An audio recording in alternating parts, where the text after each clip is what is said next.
अस्सलाम वालेकुम दोस्तों, कैसे हैं आप सब। एक साल पहले मैंने आप लोगों के साथ वीडियो शेयर की थी जिसमें मैंने अपनी ये न्यू मशीन और फ्रिज आप लोगों को दिखाया था। दोस्तों ये डॉलन्स की थी जो कि उस टाइम हम लोगों ने ख़रीदी थी और ये ऑटोमेटिक मशीन है। तो इस टाइम मैं किचन में काम कर रही थी तो सोचा कि कुछ कपड़े भी वॉश कर लूं और वॉश करते हुए आप लोगों को दिखाऊं कि इस तरीके से। दोस्तों सबसे पहले ये मशीन खुद ही जो है ना वो पानी ले लेती है। लेवल आप लोगों ने खुद सेलेक्ट करना है इसका। अगर आपके कपड़े कम हैं तो आपने 1 या 2 लेवल पे लेना है पानी, और अगर ज़्यादा है तो आप उस हिसाब से ले सकते हो। फिर इसमें सर्फ मैं डाल लूँगी और आगे पीछे इसका हम लोग ढक्कन खोल के इसको देख सकते हैं। लेकिन जब ये स्पिन करती है यानी कि ड्राई करती है तो उस टाइम पे इसका ढक्कन हम नहीं खोल सकते, क्योंकि ना फिर ये आवाज़ करने लग जाती है। और यहाँ पे वो कपड़े धुल चुके थे, अब वो पानी अपना बाहर फेंक रही थी। तो दोस्तों साथ ही साथ जो मंथली का हम लोगों का गोश्त आता है जिसमें चिकन, मटन, बीफ और बीफ का कीमा शामिल होता है, तो मैं एक ही जगह पे मंगा लेती हूँ सारा। और इस तरह से अपने इस तरफ वाले सिंक को ना मैंने इसी चीज़ के लिए रखा हुआ है कि उसको जो है ना मैं बस उसका वो ढक्कन लगा के पानी बंद कर देती हूँ और उसमें मैं चिकन का गोश्त डिप करके रख लेती हूँ पानी में। तो मशीन भी अपना काम साथ साथ कर रही थी और दोस्तों मैं भी अपना दूसरा काम साथ साथ कर रही थी। मुझे बहुत ज़्यादा आसानी हो गई है इस वॉशिंग मशीन की मदद से। दोस्तों थकती बिल्कुल भी मैं नहीं हूँ, बस कपड़े डालो और निकालो, और साथ साथ अपने दूसरे किचन के काम भी मैं कर रही होती हूँ। तो दोस्तों कीमे को भी मैंने ना पतली जाली में डाल लिया था। बहुत से लोग कीमे को धोते नहीं हैं, लेकिन मैं धोए बगैर मेरी तसल्ली नहीं होती है। मैं खामखा इसके ऊपर से पानी जो है वो डालती हूँ ताकि इसका एक्स्ट्रा जो है ना ये ब्लड जो है वो बह जाए और ये साफ़ हो जाए, तभी मैं मुतमईन हो के इसको पका सकती हूँ। तो दोस्तों अब ये एक दफ़ा कपड़ों को पानी से वॉश कर चुकी है, अब ये दूसरी दफ़ा पानी ले रही है। तो ये मैंने इसलिए आप लोगों को दिखाया कि इस तरीके से ये पानी लेती है। यहाँ पे दोस्तों चिकन जो था वो धुल चुका था सारा। मैं सारा एक ही दफ़ा में दो के ना और फिर इसके पैकेट्स बना के ना वो फ्रिज में रख देती हूँ। और दोस्तों जब आखिरी दफ़ा ये मशीन जो है ना कपड़ों को पानी से नतारती है तो फिर मैं इसमें एक ढक्कन जो है ना वो कंफर्ट का भी शामिल कर देती हूँ। कपड़ों के लिए ये अच्छा रहता है, इससे खुशबू भी कपड़ों से अच्छी आती है और दूसरा कपड़े जो है ना वो शाइन भी करने लगते हैं इससे। तो इसका ये प्रोसेस होता है कि एक दफ़ा तो 2 दफ़ा, क्योंकि मैं सेलेक्ट करती हूँ इसको पानी से नतारने के लिए, तो आखिरी दफ़ा में मैं इसमें ये डाल लेती हूँ और उसके बाद ये जो है उसी कंफर्ट वाले पानी से कपड़ों को नतार के ड्राई कर देता है। अब यहाँ पे दोस्तों मैं साथ साथ कुकिंग भी कर रही थी। आज मैं आप लोगों के साथ इसी टाइप की वीडियो शेयर कर रही हूँ कि किचन में मेरा जो भी काम है ना, तो सोचा कि वो आप लोगों के साथ मैं आज शेयर करूँ। तो चिकन कढ़ाई बना रही हूँ दोस्तों, और सिंपल किस्म की। सबसे पहले मैंने प्याज और चिकन को एक ही जगह ऑयल में डाल के इनको फ्राई कर दिया और उसके बाद जो है ना मैंने टमाटर डाल लिए थे। यहाँ पे दोस्तों एक फेरा जो था ना वो कपड़ों का वो धुल चुका था। ये देखिए साकिब के कपड़े धुल गए थे। पहले मैं इसमें साकिब के कपड़े धोती हूँ, उसके बाद फिर अपने और अपनी मदर इन लॉ के। तो दोस्तों सिंपल टमाटर डाल के ना उस कढ़ाई में अब यहाँ पे मैं दही में चिकन कढ़ाई मसाला ऐड करके और इसको अच्छे से मिक्स करके ना मैं इस कढ़ाई में शामिल कर दूंगी। इसके अलावा मैंने उसमें नमक, मिर्च, हल्दी और ज़ीरा पाउडर भी डाल दिया था। तो बस जल्दी मैं बना रही थी दोस्तों, इसलिए बस सिंपल सी ये कढ़ाई, जो कि अमूमन मैं अपने घर में ज़्यादातर यही बनाती हूँ क्योंकि साकिब को ये वाली कढ़ाई जो है वो बहुत पसंद आती है। तो ये बस अब मैंने इसमें दही शामिल करके ना मैंने रख दिया था। यहाँ पे दोस्तों जो गोश्त मैंने धोया था ना, तो उसको जो है मैं ये जो कंटेनर्स मैंने आपको दिखाए थे खाली पैकिंग जो होती है बिस्किट्स वगैरह की, उसमें जो है ना मैं अपना मंथली का जो ना पूरा ये गोश्त है ये रखती हूँ फ्रीज़र में, क्योंकि इनमें रखने से ना दोस्तों फ्रीज़र साफ़ सुथरा रहता है और मुझे भी देख के अंदाज़ा होता है कि मुझे कौन सा वाला गोश्त पकाना है और कितना पकाना है। वैसे तो दोस्तों हम 3 बंदों के हिसाब से जो है ना मैं सारे पैकेट्स बनाती हूँ, लेकिन अगर कभी कोई मेहमान आ जाए तो फिर मैं 2 या 3 बना लेती हूँ। दूसरी तरफ दोस्तों मैं चिकन के कटलेट्स बना रही थी, तो उसके लिए भी मैंने आलू और चिकन उबाल के रख लिया था। ये बीफ का गोश्त था दोस्तों, जो कि मैं बग़ैर हड्डी वाला बीफ का गोश्त मंगाती हूँ, क्योंकि हमारे घर में ये वैसे खाया नहीं जाता। इसके मैं या तो कोफ्ते बना लेती हूँ या फिर शामी कबाब। तो इस तरीके से थोड़ा सा मंगा के और सारे पैकेट्स में इन गोश्त को डाल के और इस तरीके से मैं फ्रीज़र में रखती हूँ।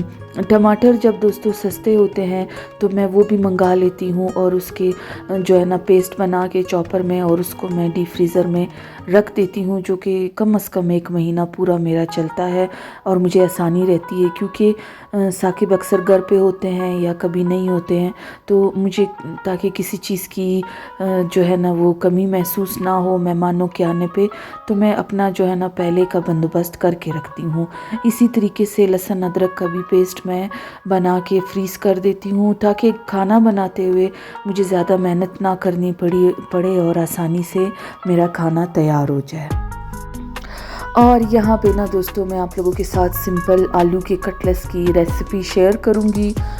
आलू और चिकन को मैंने बॉईल कर लिया था कुकर में डाल के, क्योंकि देर हो रही थी तो मुझे जल्दी ये काम निपटाना था। वैसे मैं ऐसे ही देचके में इसको चढ़ा देती हूँ पानी डाल के, तो ये पक जाते हैं। इसको मैंने अच्छे से मैश कर लिया और चिकन के भी मैंने जो है ना पतले पतले से इनको मैंने जो है ना हाथों की मदद से इसके रेशे बना लिए थे और प्याज मैंने बारीक कट कर लिया था। इसके अलावा दोस्तों हरा धनिया मैंने इसमें शामिल किया और हरी मिर्चें भी छोटी छोटी कट करके इसमें मैं शामिल कर लूँगी।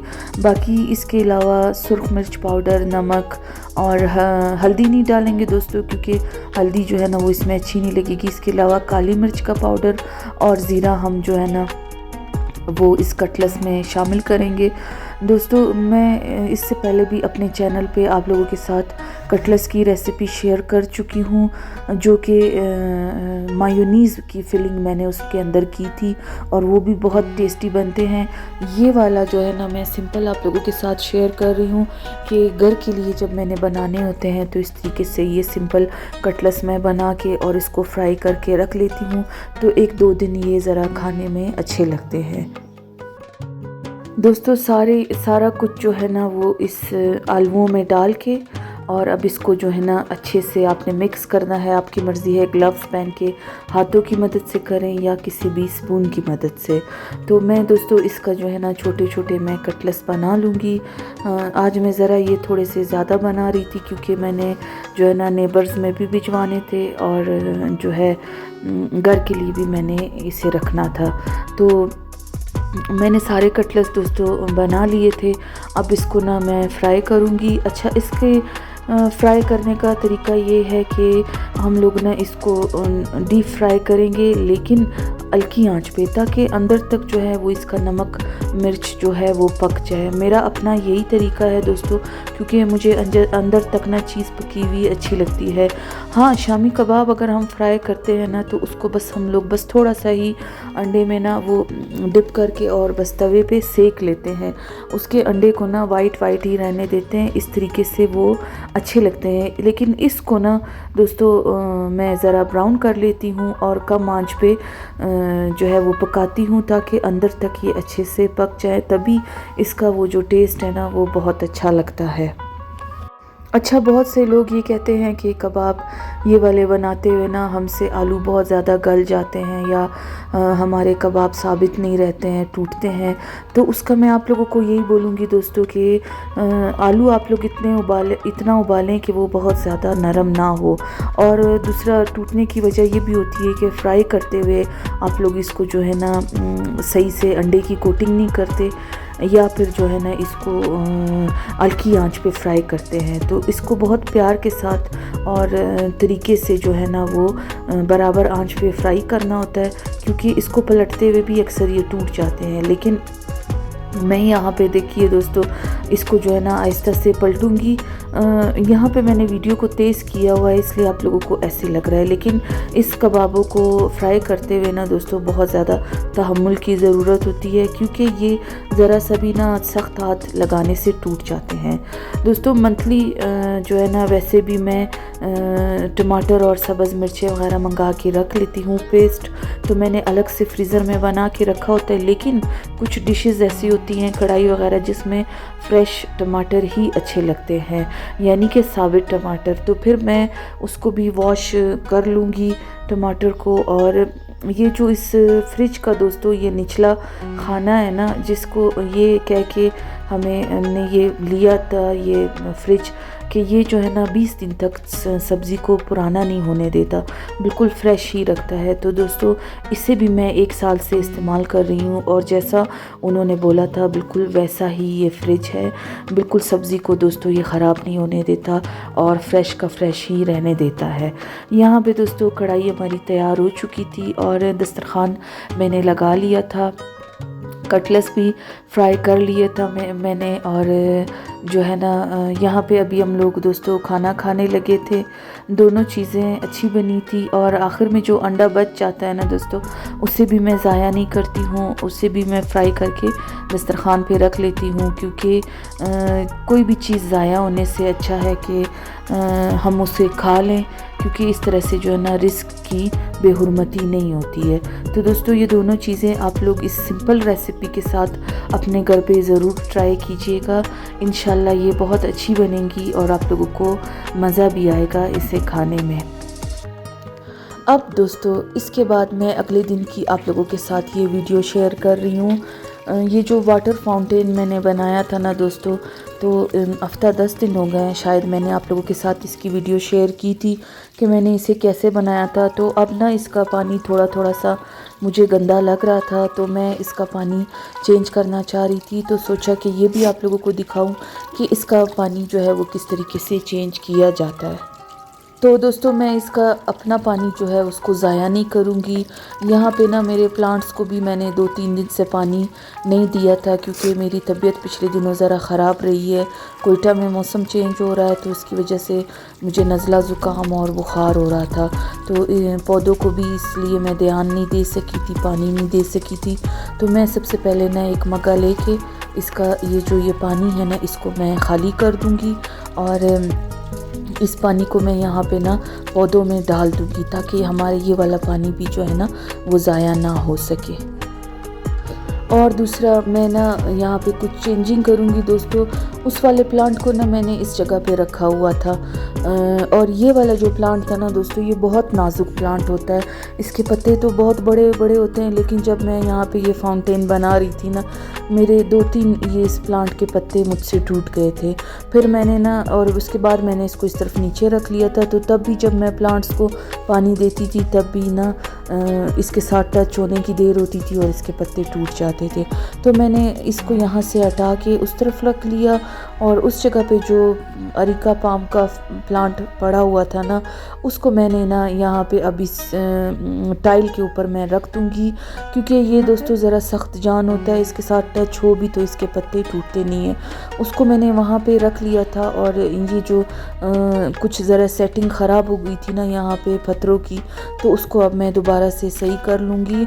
और ये प्लांट ज़रा ऊंचाई पे आ गया है, इसलिए इसके साथ ना किसी के टच होने का डर है और ना ही जो है ना इसके टूटने का अब मुझे डर है। तो उस वाटर फाउंटेन में से जो पानी खाली कर लिया था, थोड़ा सा रहने दिया था, बाकी जो है ना दोबारा से फ्रेश पानी मैं इसमें शामिल कर लूँगी इस तरीके से दोस्तों। और अब ये 1 हफ्ता 10 दिन यही पानी रहेगा और उसके बाद मैं दोबारा से इसको जो है ना अपने प्लांट्स में डाल के और फिर से मैं इसमें फ़्रेश पानी डालूँगी, क्योंकि दोस्तों ये ओपन स्पेस एरिया है, यहाँ पे और तो कोई गंद नहीं होता, लेकिन थोड़ी बहुत जो मिट्टी ज़ाहिर है हर शहर में होती है, हर जगह पे होती है, तो वो फिर इसमें पानी में आ जाती है, तो जिसकी वजह से फिर पानी जो जो है वो अच्छा नहीं लगता। तो मैं फिर इसका यही तरीका है कि आप लोग इस तरीके से, अगर आपके घर में भी है तो आप लोग इसकी सफाई इस तरीके से कर सकते हो। हाँ, 1 महीना 2 महीने बाद अगर मुझे लगेंगे कि इसके अंदर के पत्थर गंदे हो गए हैं तो मैं उसको भी निकाल के वॉश कर लूँगी।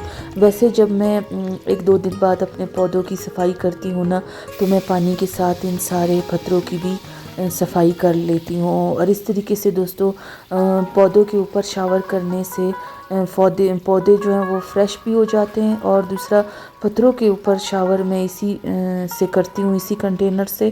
फिर उससे जो है ना दोस्तों इसका मिट्टी वगैरह जो है ना वो ख़त्म हो जाती है और साफ़ सुथरे जो है ना वो लगते हैं पत्थर, और फाउंटेन भी देखने में वो खूबसूरत लगता है। तो इस तरीके से दोस्तों ये मेरा जो है ना लिटिल गार्डन जो कि मैंने डेकोरेट किया हुआ है, ये यहाँ पे ना बहुत अच्छा लगता है। जब मैं सफाई कर लेती हूँ और इसको पानी दे देती हूँ तो मैं यहीं पे ना इस सीढ़ी वाले के स्टेप पे थोड़ी देर बैठ जाती हूँ और यहाँ पे मैं इंजॉय करती हूँ। और दोस्तों मेरे घर का जो है ना सबसे ज़्यादा पुरसकून कोना मुझे यही लगता है, और मेरा फेवरेट जगह भी मेरी यही है, क्योंकि यहाँ पे सारे मेरे पौधे मैंने रखे हुए हैं जो कि मेरे बच्चों की तरह हैं, और मैं उनको ना अपने सामने फलता फूलता देख रही हूँ और इंजॉय करती हूँ इस सारे व्यू को मैं। तो मेरी मोस्ट फेवरेट जगह है मेरे घर का ये कॉर्नर। और दोस्तों वहाँ पे ना सेटिंग करते हुए मनी प्लांट की ये एक टहनी मुझसे टूट गई थी, तो जिसको मैं ज़ाया नहीं करूँगी। और किचन में मैं इसको अंदर ले आई थी दोस्तों, इसको मैं वॉश करके और इसकी एक पत्ता जो है वो हटा के, ये जो मैंने आप लोगों के साथ कंटेनर की वीडियो शेयर की थी कि इसको मैंने डेकोरेट करके अपनी किचन की कैबिनेट पे लटकाया हुआ है, तो इसी के अंदर दोस्तों मैं इसको डाल दूँगी और ये भी एक अच्छा सा प्लांट जो है वो बन के रेडी हो जाएगा। इंशाल्लाह फ्यूचर में फिर ये बढ़ता रहेगा। तो किसी भी चीज़ को दोस्तों ज़ाया नहीं करना चाहिए। और अब सबसे आखिर में मैं आप लोगों के साथ इस वाले ये ट्रे ही बोलेंगे बैम्बू स्टिक की। दोस्तों ये ट्रे है जो कि मुझे कबाड़ी बाज़ार से मैंने ख़रीदी थी 50 रुपए में, और इसके नीचे का स्टैंड भी जो है ना मैंने कबाड़ी बाज़ार से लिया था। ये दोस्तों बहुत ज़्यादा ऑयली हो गया था क्योंकि मैं इसके ऊपर अपने ऑयल के कंटेनर रखती हूँ, तो मैंने इसको जो है ना फुल गर्म पानी में इसको डिप करके और डिस वॉशर जो होता है वो सोप डाल के, लिक्विड डाल के मैंने इसको तकरीबन आधा घंटा रख दिया था। और अब मैं ब्रश की मदद से इसको इस तरीके से दोस्तों धोऊंगी। ये बहुत ज़्यादा ग्रीसी हो गया था और जो है ना वो चिप हो रहा था इसका ये स्टैंड भी। ये दोस्तों किसी और चीज़ का स्टैंड है, लेकिन मुझे ये कबाड़ी बाज़ार में अच्छा लगा तो मैं ले आई थी। और इसके ऊपर इस ट्रे को मैंने सेट करके अपने किचन में रखा होता है, और इसके ऊपर जो मेरे वो ऑयल वाले कंटेनर होते हैं ना, तो उसको ना फिर मैं इनके ऊपर रख देती हूँ, क्योंकि दोस्तों उसको नीचे ज़मीन पे रखने से या किसी भी ट्रे में रखने से ना वो मुझे ज़्यादा खूबसूरत नहीं लग रहे थे। तो मैंने जो है ना उसके लिए इन दोनों चीज़ों को सेलेक्ट किया हुआ है। और अब ये धुल चुका था दोस्तों, तो इसको मैं किचन की विंडो में रख दूँगी ताकि ये जो है ना खुश्क हो जाए। खुश्क होने के बाद दोस्तों मैं इसको अपनी जगह पे मैं सेट कर दूँगी। और सबसे पहले वही स्टैंड रख के उसके ऊपर ये बैम्बू स्टिक की जो है ट्रे रखूँगी, और इस दफ़ा दोस्तों मैं इसके ऊपर जो है ना 2-3 लेयर टिश्यू पेपर की रख दूँगी, क्योंकि ये बहुत ज़्यादा ग्रीसी हो जाता है, जिसकी वजह से फिर बार बार इसे धोना ना पड़े ताकि ये ख़राब भी ना हो। तो 2 से 3 लेयर मैं इसके ऊपर टिश्यू पेपर की बिछा दूँगी, ताकि अगर ऑयल गिरे भी तो टिश्यू पेपर के ऊपर गिरे, और टिश्यू पेपर अगर गंदा हो तो हम इसे उठा के फेंक सकें और दोबारा से नया टिश्यू पेपर यहाँ पे रख सकें। तो दोस्तों आज की मेरी ये वीडियो मेरे इस छोटे छोटे कामों पे मुश्तमिल थी जो कि मैंने आप लोगों को दिखाई है। और ये मेरी जो है ना दोस्तों रूटीन होती है। जब मंथ का शुरू होता है तो तब तो काम बहुत ज़्यादा होता है, लेकिन वो काम ज़्यादा होने की वजह से बाकी पूरा महीना फिर आराम मिल जाता है। तो दोस्तों अब मैं आपसे इजाज़त चाहती हूँ, मिलते हैं मेरी अगली वीडियो में। तब तक के लिए अल्लाह हाफ़िज़।